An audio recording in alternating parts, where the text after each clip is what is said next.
இன்றைய தினம் முதலாவது கேள்வி, இலங்கை தெஹிவலை என்ற பகுதியைச் சேர்ந்த சாபித் அஸ்ஸாம் என்பவர் கேட்டிருக்கிறார். என்ன கேட்குறாருன்னா, ஷாம் தேசத்தில், ஷாம்ட சிரியாவுக்கு பழைய பேர், ஷாம் தேசத்தில் தான் மனிதர்கள் எழுப்பப்படுவார்கள் என்ற இந்த ஹதீஸ், அது அஷ்ஷாமு அர்துல் மஹ்ஷர் என்ற ஹதீஸ் சரியானதா? ஒன்று. அதில் ரெண்டாவது கேள்வி அது தொடர்பாகவே 79:14 வசனத்தில் சூர் ஊதப்பட்டவுடன் சாஹிரா எனுமிடத்தில் இருப்பார்கள் என்று உள்ளது. இது பலஸ்தீன் பகுதியில் உள்ள நிலம், அங்குதான் மக்கள் எழுப்பப்படுவார்கள் என்று இப்னு அப்பாஸ் கூறியதாக கூறுகிறார்கள். அவர் கூறினார், அது சரியான கருத்தா அப்படிங்கிறது தான் கேள்வி. பொதுவாக இந்த ஷாம்டு பற்றி வரக்கூடிய எந்த ஒரு ஹதீஸ் எடுத்துக்கொண்டாலும் மற்ற ஹதீஸுகளை விட நம்ம கூடுதல் கவனத்தோடு பார்க்கணும். எதுக்காகன்னு கேட்டால், நபிகள் நாயகம் ஸல்லல்லாஹு அலைஹி வஸல்லம் அவங்க காலத்துக்கு பிறகு அபூபக்கர், உமர், உஸ்மான் ஆகிய 3 கலீஃபாக்களுமே மதீனாவை தலைநகரமாக கொண்டு தான் ஆட்சி பண்ணாங்க. உஸ்மான் ரலியல்லாஹு படுகொலைக்கு பிறகு அலி அவர்கள் இந்த பக்கம் ஆட்சி பண்ணுறாங்க, ஒரு பக்கம் முஆவியா ஆட்சி பண்ணுறாரு. இவங்க 2 பேருமே மதீனா விட்டுட்டு போய் வேறு ஊரில் தான் கூஃபாவுக்கு போயிட்டாங்க. அலி டமாஸ்கஸில் தான் முஆவியா கவர்னராக இருந்தார், அவர் கலீஃபாவாக டிக்ளேர் பண்ணி அவர் ஆட்சி பண்ணுறாரு. அப்போ இந்த மதீனா விட்டுட்டு அவங்க போனதுனால அவங்க பகுதியில் உள்ள சிறப்பை சொல்வதற்காக நிறைய புழுகு மூட்டைகளை, ஷாமை பற்றி, சிரியாவை பற்றி நிறைய புழுகு மூட்டைகளை அவிழ்த்து விட்டார்கள். ஷாம் எப்படிப்பட்ட நாடு தெரியுமா? ஏன்னு கேட்டால், இந்த ஷாமுங்கிறது நபிகள் நாயகம் ஸல்லல்லாஹு அலைஹி வஸல்லம் ஆட்சி புரிந்த தலைநகரம் இல்லை. அந்த புனித பூமியை விட்டுட்டு இப்படி வந்துட்டோமே என்பதற்காக வேண்டி மக்கள் நினைக்கக்கூடாதுங்கிறதுக்காக இதுவும் ஒரு சிறப்பானது தான் அப்படின்னு சொல்வதற்காக ஷாமை பற்றி, குறிப்பாக அந்த உமையாக்கள் ஆட்சி பண்ணுற நேரத்தில் அவங்களை சேர்ந்தவர்கள் நிறைய கதை கட்டி விட்டார்கள் ரசூல்லா பேர்லேயே. அதனால் ஷாமை பற்றி சிறப்பித்து வரக்கூடிய ஹதீஸுகள்ன்ற உடனேயே மற்ற ஹதீஸுகளை விட நம்ம கூடுதல் கவனமாக பார்க்கணும். பெரும்பாலும் பொய்யா இருக்க வாய்ப்பு இருக்குது. இது பேசிக்கான ஒரு விஷயத்தை நம்ம விளங்கி கொள்ள வேண்டும்.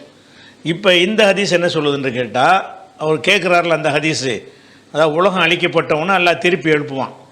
திருப்பி எழுப்புறது இந்த மண்ணில் தான் எழுப்புவோம், அதில் சந்தேகம் கிடையாது. ஏன்னா இங்கே தானே நம்ம அழிக்கப்பட்டோம், இங்கே தான் புதைக்கப்பட்டோம், இங்கே தான் அடக்கப்பட்டோம். ஆதமில் இருந்து உலகம் அழிகிற காலம் வரைக்கும் உள்ள மக்கள் எல்லாம், இயற்கையாக மரணித்தவர்களெல்லாம் இந்த பூமியில் தான் புதைக்கப்பட்டதுனால வானத்தில் போய் நம்ம எழுப்பப்பட மாட்டோம், பூமியில் தான் எழுப்பப்படுவோம். எங்கே பூமியிலிருந்து தான் எழுப்பப்படுவீர்கள் என்றும் குர்ஆனில் இருக்குது.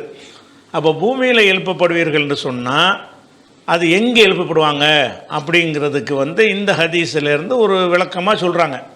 ஷாம் தான், ஷாம்ங்கிற சிரியாவில் தான் எல்லா மக்களும் எல்லாம் எழுப்புவோம். எல்லாத்தையும் எழுப்பும்போது சிரியாவில் இருந்து தான் அவர்களை அல்லாஹ் எழுப்புவான் அப்படின்னு சொல்லி இந்த ஹதீஸ் சொல்லுகிறது. இந்த ஹதீஸை பொறுத்த வரைக்கும் இதனுடைய கருத்துலையும் நிறைய பிழை இருக்கிறது, இதனுடைய அறிவிப்பாளர்லையும் பிழை இருக்கிறது. இந்த ஹதீஸ் முஸ்னதுல் பஸார்ங்கிற ஒரு நூலில் இருக்கிறது. பஸார்ங்கிற நூலில் இது அறிவிக்கிற அறிவிப்பாளர் சயீத் இப்னு பஷீர் என்கிற ஒரு அறிவிப்பாளர் இதில் ஒரு இடம் பெறுகிறார். அது அபூதர் அவர்கள் சொன்னார்கள், அப்புறம் அப்துல்லா இப்னு சாமித் சொன்னார்கள், அவர் வழியாக கத்தாதா சொன்னார்கள். கத்தாதா வழியாக சொன்னவர் யாருன்னு கேட்டால் சயீத் இப்னு பஷீர் என்பவர் அறிவிக்கிறார். இவரை பொறுத்த வரைக்கும் ஒரு சில சுஃபியான் இப்னு உயைனா போன்றவர்கள் என்ன செய்கிறாங்கன்னா, இவர் ரொம்ப ஞாபக சக்தி உள்ள ஆள் அப்படின்னு சொல்லிட்டு சில பேர் சொல்லி இருக்கிறாங்க. இருந்தாலும் அதே மாதிரி வேறு சில ஆட்கள் என்ன செய்கிறாங்கன்னு கேட்டால் ஒரு நல்லவர்னு சொல்லியிருக்கிறாங்க. ஆனால் நிறைய பேர் என்ன செஞ்சிட்ருக்காங்க, அதிகமான பேர் இவரை பற்றி என்ன சொல்கிறாங்கன்னு கேட்டால், அம்ர் இப்னு அலி சொல்கிறாரு, முஹம்மது முசன்னா சொல்கிறாரு, 2 பேரும் ஹத்தஸ அன்ஹு இப்னு மஹதி, இப்னு மஹதி இவர் வழியாக முதல்ல அறிவித்து கொண்டு இருந்தார். சும்ம தரக்கஹு, பிறகு அவர் விட்டுட்டார். முதல்ல ஒரு பெரிய நல்லவர் நினைத்து அறிவித்துக்கிட்டு இருந்தாங்களாம். பிறகு இந்த சயீத் இப்னு பஷீர் வர்ற ஹதீஸை தவிர்த்து விட்டார்கள். அப்போ கோளாறான ஆள்னு வந்துருச்சு. கதா கால அபூதாவூத் அன் அஹ்மத், அஹ்மது இமாம் அப்போ இப்படி சொன்னதாக அபூதாவும் சொல்கிறார். அஹ்மது இமாம் இதே மாதிரி அறிவித்திருக்கிறார்கள். அதே மாதிரி அபு அப்துல்லா அதாவது அஹ்மது இமாம் லைஃப் அம்ரஹு, இவருடைய காரியத்தை பலவீனமாக்கி இருக்கிறார்கள் அப்படின்னு சொல்லியிருக்கிறாங்க. இப்னு முயின் என்பவர் லைஸபி ஷையின், இவரை கணக்கில் எடுத்துக்கிறக்கூடாது அப்படின்னு சொல்லியிருக்கிறாங்க. அதே இப்னு முயின் லைஃபுன், பலவீனமானவர் என்று சொன்னதாகவும் உஸ்மான் தாரமிங்கிறவர் சொல்கிறார். இது எல்லாமே தகதீபில் உள்ள விமர்சனங்கள். அப்புறம் அலி இப்னுல் மதீனி சொல்கிறாங்க கான லாயிஃபன், இவர் ஒரு பலவீனமான ஒரு ஆள் அப்படிங்கிறாங்க. அதே மாதிரி முகமது அப்துல்லா இப்னு நுமையருங்கிற ஒரு அறிஞர் சொல்கிறாரு முன்கருல் ஹதீஸ், இவருடைய ஹதீஸ்கள்லாம் நிராகரிக்கத்தக்க ஹதீஸாக இருக்கிறது. லைசபி ஷையின், இவர் கணக்கில் எடுத்துக்கொள்ளக்கூடாது. லைசபி கவியின் ஃபில் ஹதீஸ், ஹதீஸில் வந்து இவர் வலுவான ஒரு ஆள் கிடையாது. எருவி அன் கத்தாதா, கத்தாதா வழியாக இவர் அல் முன்கராத் நிராகரிக்கப்படும் ஹதீஸ்களை அறிவித்திருக்கிறாரு. இதுவும் கத்தாதா வழியாக தான் அறிவிக்கிறார். இந்த எந்த ஹதீஸை பேசுகிறோமோ இதுவும் கத்தாதா தான். அப்போ எருவி அன் கத்தாதா அல் முன்கராத், கத்தாதா வழியாக நிறைய நிராகரிக்கத்தக்க ஹதீஸ்களை எல்லாம் அறிவித்திருக்கிறார் என்று இப்னு நுமைர் சொல்கிறார். புகாரி சொல்கிறாரு எத்த கல்லமூன ஃபி ஹிஃப்லிஹி, அவருடைய நினைவாற்றலில் நிறைய குறை செஞ்சுருக்கிறாங்க. முகத்தமல்ல, அது ஏற்றுக்கொள்ளத்தக்கதாக தான் இருக்கிறது. இவர் யாவோ சக்தி உள்ளாத ஒரு ஆள் அப்படின்னு புகாரின்னு சொல்கிறார். அதே மாதிரி வந்து நசை சொல்கிறாங்க லைஃபுன், பலவீனமான ஆள் என்று சொல்கிறாங்க. ஹாக்கிம் சொல்கிறாரு லைசபில் கவி இந்தகும், ஹதீஸ்களை அறிஞர்கள் எடுத்து ஒரு வலுவான ஆள் கிடையாது அப்படின்னு அவர் சொல்கிறார். அதே மாதிரி வந்து நிறைய ஹதீஸில் இப்னு ஹதீஸ் சொல்கிறாரு இவர் அறிவிக்கிற விஷயத்தில் வந்து இப்போ நிறைய தவறான சொல்வார், கலத்து பண்ணுவார், தவறு செய்வார் அப்படின்னு சொல்கிறார்.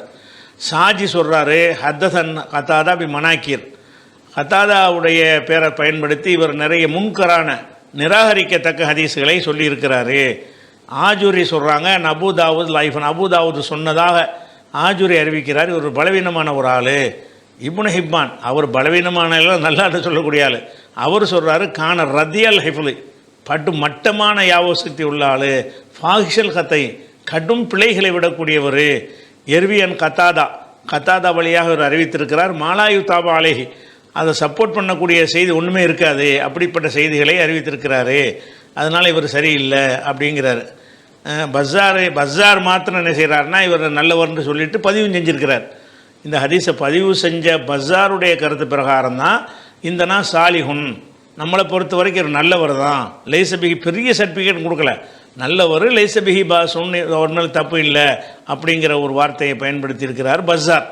அதனால் இது பஸாருங்கிற நூலில் இடம்பெற்றிருக்கிறது. அப்போ இந்த மஹ்ஷருங்கிறது சிரியாவில் தான் ஏற்படும் அப்படிங்கிறது வந்து அது சரியான கருத்து கிடையாது. அந்த ஹதீஸு சரியில்லை. ஹதீஸு சரியில்லைங்கும்போது அதுக்கு போட்டு பில்டப் கொடுக்க வேண்டிய எந்த ஒரு நியாயமும் கிடையாது. அதனால் அந்த ஹதீஸ் வந்து பொய்யான செய்தி. இது மஹ்ஷருங்கிறது சாமில் தான் ஏற்படும் என்பது பொய். ஒரு விஷயம் ஆச்சா. ரெண்டாவது விஷயம் என்னென்னு கேட்டால், இந்த உலகம் அழிக்கப்படுது இல்லையா, உலகம் அழிக்கப்படும் பொழுது மனிதர்கள் மட்டும்தான் அழிக்கப்படுவாங்கங்கிற மாதிரி நம்ம நினச்சிக்கிட்டு இருக்கிறோம். மனிதர்கள் மட்டும் அழிக்கப்பட மாட்டாங்க, இந்த பூமியை அழிக்கப்பட்டு போயிடும். நீங்கள் எல்லாம் வந்து சாமுலை எழுப்புவான்னு சொல்லி இந்த ஹதீஸ் சொல்லுது, பொய்யான செய்தி சொல்லுது. ஆனால் உலகம் அழியும் போது சாமம் இருக்காது, மக்கா மதீனா ஒன்றுமே இருக்காது, எல்லாத்தையும் பூமியை என்ன செய்வான் எல்லாம் வந்து.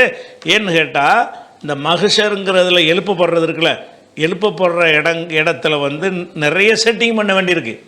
இந்த எழுப்பப்படுற இடத்துல தான் மஹ்ஷர் மைதானம் இருக்கும், எழுப்பப்படுற இடத்துல தான் பெரிய ஹவுலுல் கௌசர் நீர் தடாகம் இருக்கும், எழுப்பப்படுற இடத்துல தான் சொர்க்க நரகமும் இருக்கும், சொர்க்க நரகம் அங்கே தான் படைக்கப்படும். அப்போ அவ்வளோ பிரம்மாண்டமானதாக இருந்தால் அந்த சொர்க்க நரகம் எப்படி இருக்குன்னு கேட்டால் அந்த ஒவ்வொரு ஆள் கிடைக்கிற சொர்க்கமே பூமி அளவுக்கு இருக்கும்னு சொல்லப்படுது. அவ்வளோ பிரம்மாண்டமான ஏற்பாடுகள்லாம் செய்வதாக இருந்தால் இந்த ஒட்டுமொத்த பூமியே பத்தாது. அப்படிங்கிறதுக்கு அல்லாஹ் என்ன செய்கிறான்னா அந்த பூமியை மாற்றுறான்.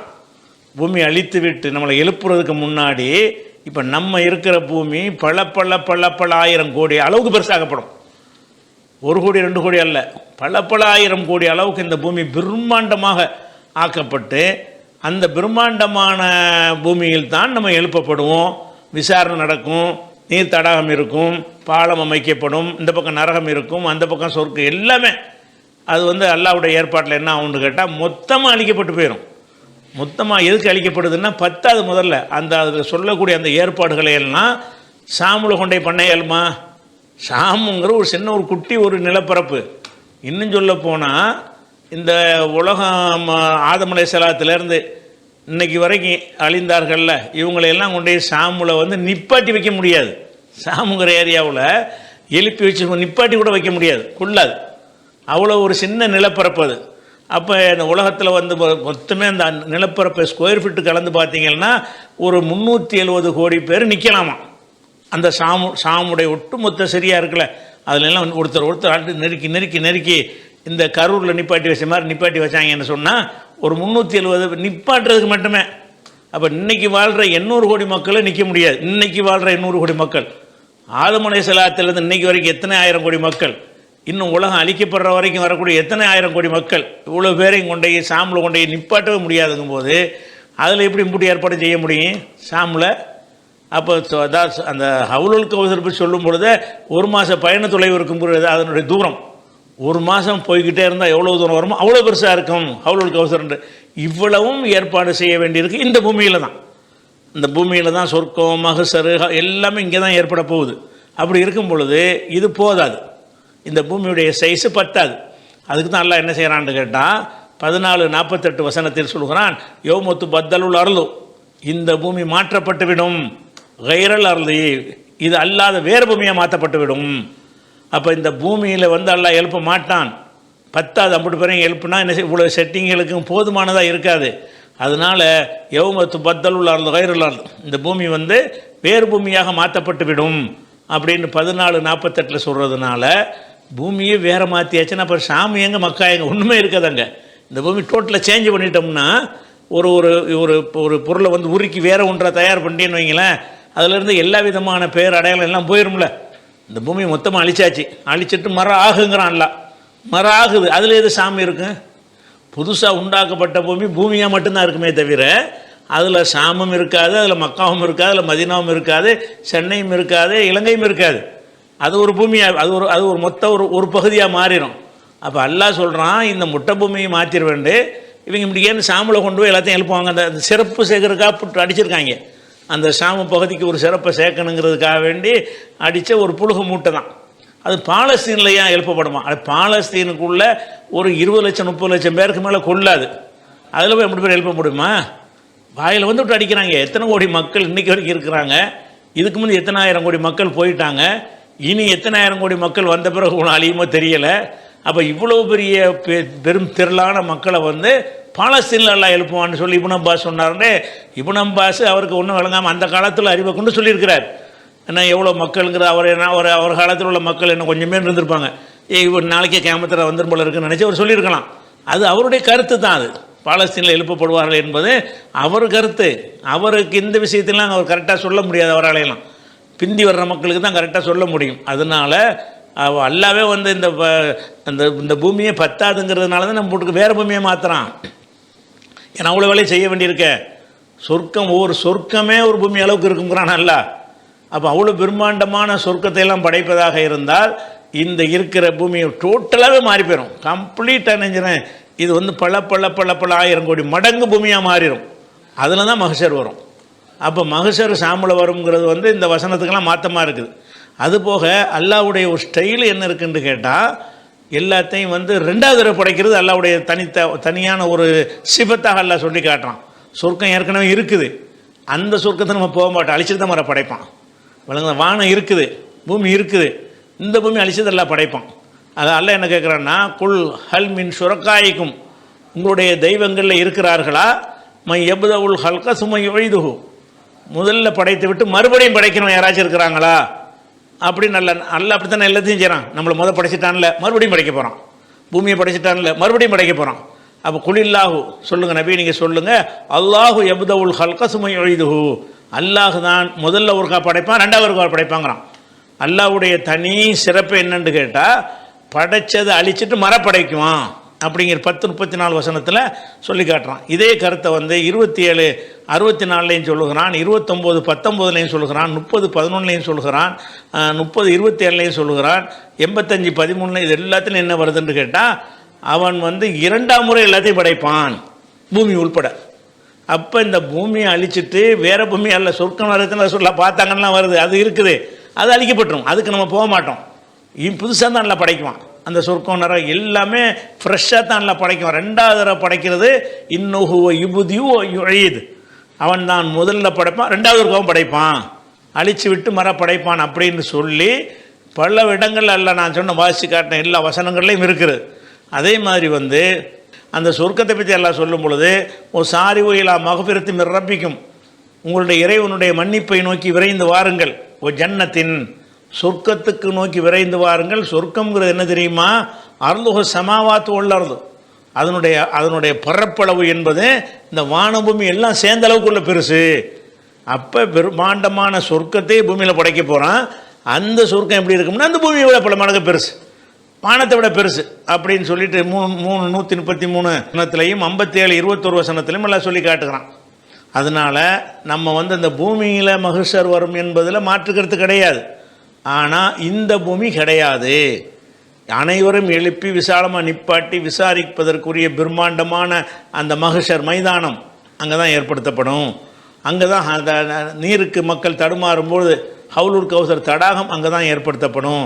ஏற்படுத்தி முடித்த பிறகு சொர்க்கத்துக்கு போகிறதுக்காக வேண்டி சொர்க்கம் நரகத்தை அமைச்சு நரகத்தில் ஒரு பாலம் அமைக்கப்பட்டு அந்த பாலத்தை கடந்து எல்லாமே அந்த பூமியெலாம் நடக்க போகுது. ஆனால் இந்த பூமி அல்லது வேறு பூமியை மாற்றப்பட்டுரும் அப்படின்னு நல்லா சொல்லி காட்டுறான். அப்போ இந்த சிரியாவுக்கு பில்டப் கொடுக்கறதுக்குன்னே நிறைய புக்குகள்லாம் ஃபலாயிலு ஷாமுன்னு நூல்கள்லாம் எழுதி குவிச்சிருக்கிறாங்க. ஷாமுக்கு என்ன ஃபலாயில்? அல்லாஹ்வுடைய ரசூல் பிறந்தால் அதுக்கு ஷாமுக்கு சிறப்புன்னு சொல்லலாம். அவங்க அங்கே வசித்தாங்கன்னா அது சிறப்புன்னு சொல்லலாம். அங்கே புனித பள்ளி இருந்தால் அதுக்கு சிறப்புங்கலாம். ஷாமுக்கு என்ன பெரிய சிறப்பு? அது எல்லா பகுதியும் போல் ஒரு பகுதி தானே.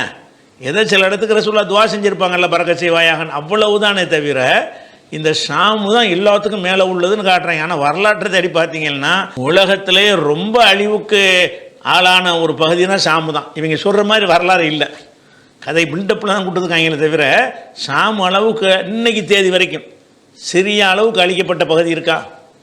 இல்லை.